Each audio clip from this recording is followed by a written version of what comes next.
Hello, welcome to the Earn Your Mustache tutorial video. This video is going to assume you've already made an account. If you have not made an account, there'll be a link in the description of this video on how to make an account, but let's just get started. So once you sign into Onshape, your screen should look something like this. You might have a project or two here already on accident, but it's going to look similar. To start, we're going to create a new document, so we can go to Create, Document, and let's just call it Earning My Stash. Press create. Cool, and now this is our part studio. This is where we're going to be designing parts. This is where we're going to be editing stuff, adding text, moving shapes around, whatnot. To start with basic controls, on the right side of your mouse, your right click, if you move the mouse around, you can spin your camera around. In the top left, you can see where is top, front, right, left, back, and bottom. If you ever get lost and don't know your orientation, you can click on that, and you see that little orange corner in the top left. Oh, it's covered up by my camera, but I'll move this to the other side. You can click that corner right there, and you can move the camera around if you ever get lost. So today we are going to be making an Earn Your Stash. It is going to look something like this. This is mine. It is a piece of VersaFrame, a 3D printed insert, 3 number 10 bolts, a sticker, 2 rivets, a laser cut nameplate, and 4 number 8 bolts. And what that should look like is something like this. So we have a backplate and we have our nameplate. Okay. To get started, the first thing we want to do is design the backplate. So we can go to Sketch, and now we can look around and we can either pick the front plane or the right plane, because we want this plane to be vertical. We don't want it to be horizontal. So picking this plane is where we want to start drawing. For now though, I'm going to press my front plane, and the first step whenever you start drawing is going to be normalizing your camera. That is either pressing front right here, so you can only see in 2 dimensions, or you can press the N key on your keyboard and that will normalize, and that will make drawing a lot easier. The first step now is going to be drawing the outline, so we can choose this drop down right here, and we're on a center point rectangle. We're going to click the center, we're going to drag out, we can let go, and then we want the bottom to be 3 inches, so we type in 3, press enter, and we want the top to be 4 inches.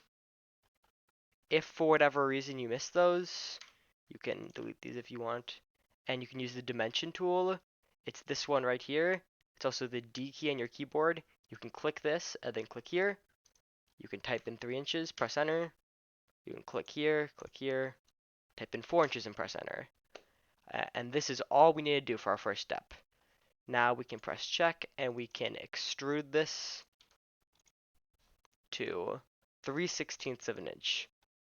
So once I pressed extrude right here, this new window popped up, and it's asking me how much do I want to pull this 2D drawing into 3D. So we can change the depth here from like 1 inch to 2 inch to 3 inch. But for this, we're going to want it to be 3/16 of an inch deep. And instead of writing out the decimal form of that, you can actually just write the fraction 3/16 and press enter. And that will get us our base piece of polycarbonate. You can press check, and here we go. Our next step is going to be doing another sketch for the nameplate. This isn't going to actually be the name, but it's going to be the outline for the box. So we can press sketch, and where we want to draw our sketch is going to be on this blue pane. So you see how when I hover over it, there's an orange outline? You'll want to click on the orange outline right there. You don't want to click the outside front plane. You want to press the blue part you already made. You can press normalize or the N key, and we're going to do another center point rectangle. It's on the drop down here, or it should be right here. And to start, you see how when I hover over this middle dot, we get that little vertical line that comes up? That means that when we start placing it, it's going to want to snap to the vertically above the origin. So we can start it here, or we can't. It doesn't really matter. We can start it here too. And now what we're going to do is we're going to add some dimensions to this. So we use the dimension tool right here, right here. This is going to be 2.875 inches. and the height is going to be 1.125 inches. That is 1 1/8 and 2 7/8 if you're working in fractions.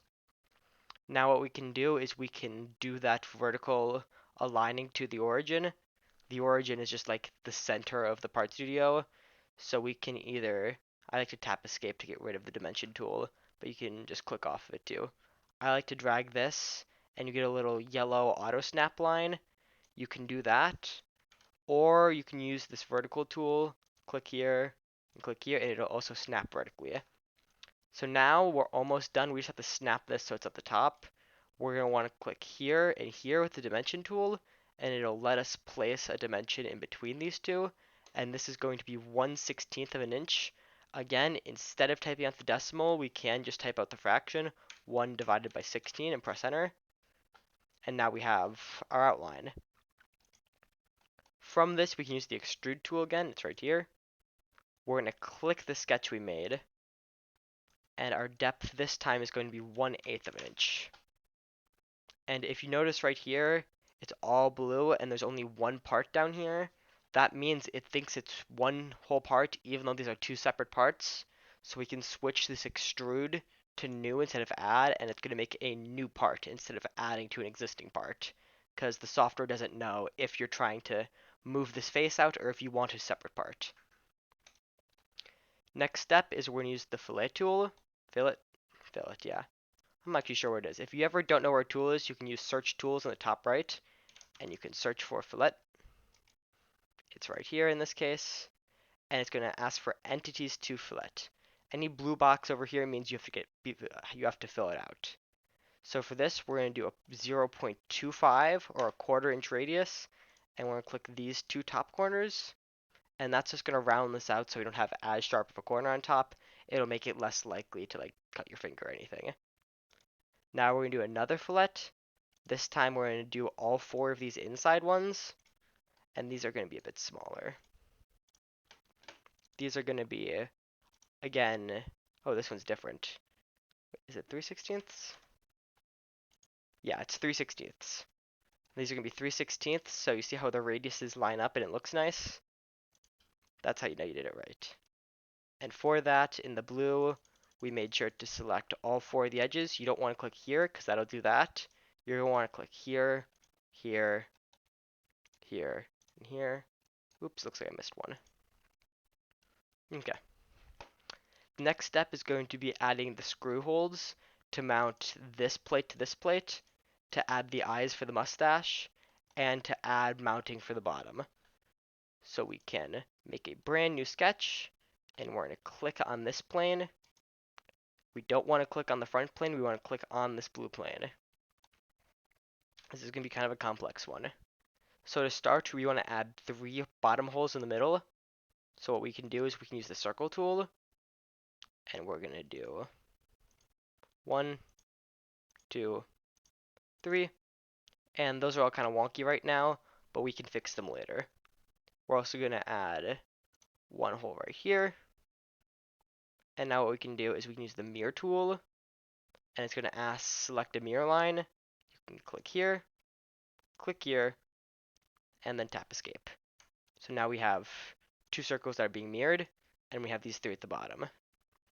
Okay, so now we want to start defining these circles. So right now everything's blue and it means it can be moved around, and that's bad. So to start, let's use the dimension tool, D, or this tool right here.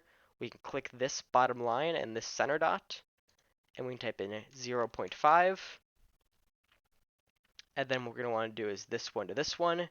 Horizontally is going to be 1 inch. And then this one to this one, horizontally is again going to be 1 inch. And then what we can do is we could use this horizontal tool right here. Click that once. And we want to select all these dots to make them horizontal to each other. So once our tool's selected, we can click here and here. And it's going to snap these two. And we'll click here and here. And it's going to snap these two. Notice how these black dots are all black now instead of blue like these. That means that we can't actually move them around anymore, which is good. We just have to define the size. Next we're going to want to do is we're going to want to define the size of all of these holes. So we can use the dimension tool and just pick one, it doesn't really matter. and the size of these holes is going to be 0.2 inches. And now we can use the equals constraint. So instead of going to each of these holes and writing 0.2 with the dimension tool, we can use equals right here, and we can click all the circles that we want to be the same size.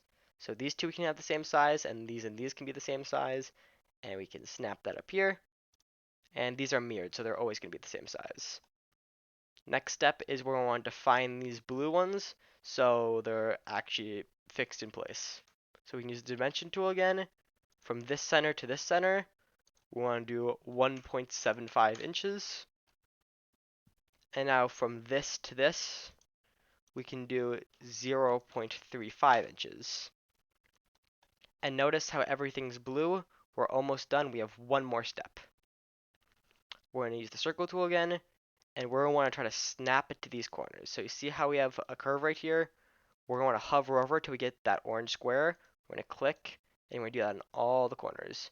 So click once to select it, drag out, then click again to confirm it. Go right here, boop, boop.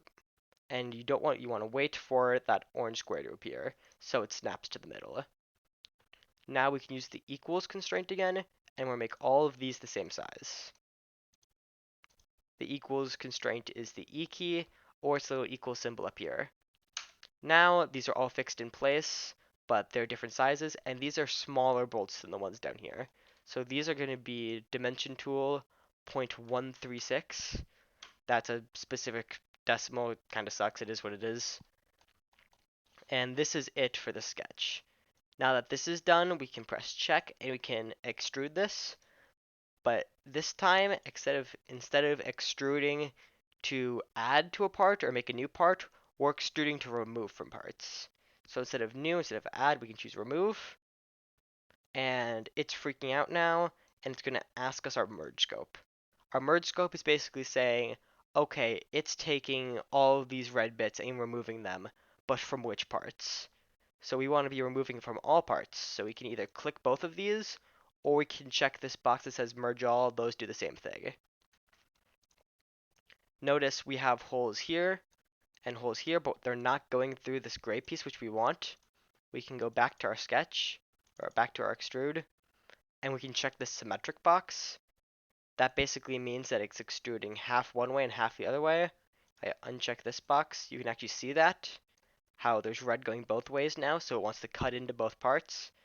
But let's just check merge all, and now that looks nice. Next step is we're actually have to make half these holes bigger and half not, because these back ones are going to be threaded in with a tap and these front ones aren't. So we can use a new tool. It's called Move Face. I don't remember where it is exactly, so you can use the search tool and search for Move Face. You can see it's right there. And now the distance is going to be 0.02. Make sure 0.02, not 0.2. There's a big difference. And we can click in all of these.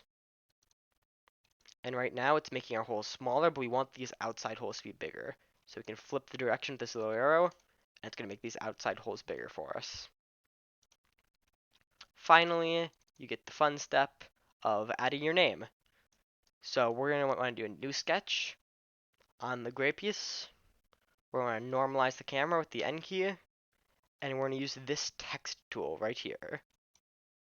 From this, we can just select two corners, like right here and right here, and let's just put in our name.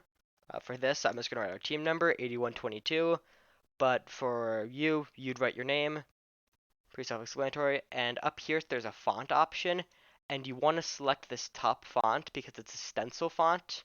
I'll explain why in a second. And you see how this 8 right here doesn't have any floating bits in the middle? That allows us to laser cut the 8 and keep these bits in the middle, and it keeps it more legible. Because once these bits are removed, we want to keep these bits of material on the inside. And it's similar to a stencil where you'd have a paper outline, you have to keep the middle bits. Anyways, now we have this blue blob that can float around, but we still need to define it. So this is going to be a little trick. It's a little bit complicated, but it'll save us a lot of time. So in our feature list right here, we have sketch 2, and we have that orange dot in the middle that we want. So we can actually unhide it with this little eyeball on the left over here. And what we can do is we can use the use tool. It's a little cube right here. Click that, and you can click that orange dot, and it brings it into this sketch. If I were to click this, we get this line, but we don't actually want that line, so we can Control Z that. Control Z is undo. Now we have this text that's floating around, and we have this orange dot, this black dot in the center. Now we can use the midpoint constraint. So that's saying I have a line, I want a dot to snap to the middle of this line. So we have this line right here and this dot, and we can snap them to each other. So, whoop, that's really big now. But once we tap escape, we can zoom in and out, and we can see, hey, that looks pretty good. Last step is we want to set a dimension to the height. So for this, I'd say 0.62 maybe. We can get to 0.7 maybe. This is going to depend on how long your name is. You have to keep an eye on the bolts right here because the bolts will cover up the corners. But this looks pretty okay. You can press check. You can do Shift E for extrude or this icon right here. And we can select sketch 4 right here. Or if you don't want to select sketch 4, you can actually click all the little bits right there and switch to remove. And make sure your merge scope is only part 2, not part 1. Because if we press merge with all, we have this text going through the entire thing, which we don't want. We only want it to go through this one layer. So we want to make sure our merge scope is this gray piece only. Press check. And that should be it. Hopefully by the end of this, you will have something that looks like this, ideally. If you don't, you'll probably be many people walking around that you can ask for help. Good luck. Yeah. Have fun with CAD.